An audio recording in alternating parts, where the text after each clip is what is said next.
আজকে বানাচ্ছি একদম ঘরোয়া স্টাইলে দেশি চিংড়ি দিয়ে আলু পোস্ত। প্রথমে কড়াইতে 3-4 চামচ সর্ষের তেল গরম করে নিলাম। তেল থেকে হালকা ধোঁয়া উঠলে দিলাম 1 চামচ কালো জিরে। কালো জিরে থেকে গন্ধ বেরোলেই একটুখানি গোটা কেটে রাখা পেঁয়াজ দিয়ে হালকা ভেজে নিলাম। এরপর দিয়ে দিলাম কেটে রাখা 4টে বড় আলু।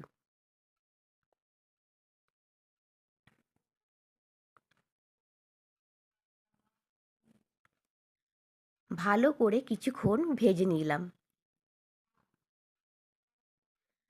তারপর দিলাম একটা কুচি করা টমেটো,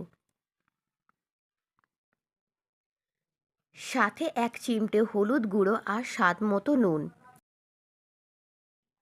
আলুগুলো একটু ভাজা ভাজা হয়ে এলে ঢাকনা দিয়ে কিছুক্ষণ রেখে দিলাম।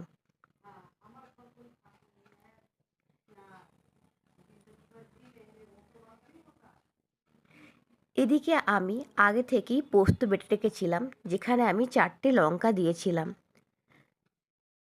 ঢাকনা খুলে এবার সেই পোস্ত বাটাটা দিয়ে ভালো করে কষিয়ে নেব।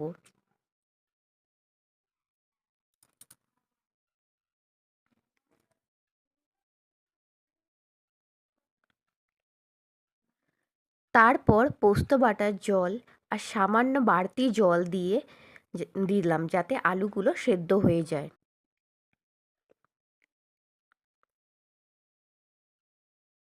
এখানে আমি আগে থেকে দেশি চিংড়ি মাছ ভেজে রেখেছিলাম।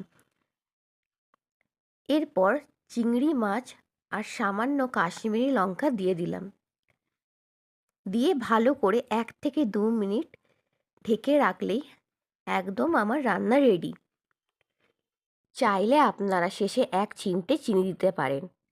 আর আপনি যেভাবে পছন্দ করেন, শুকনো বা ঝোল ঝোল, সেভাবেই রাখতে পারেন। গরম গরম ভাতের সঙ্গে দেশি চিংড়ি দিয়ে আলু পোস্ত, আহা, একদম জমে যাবে।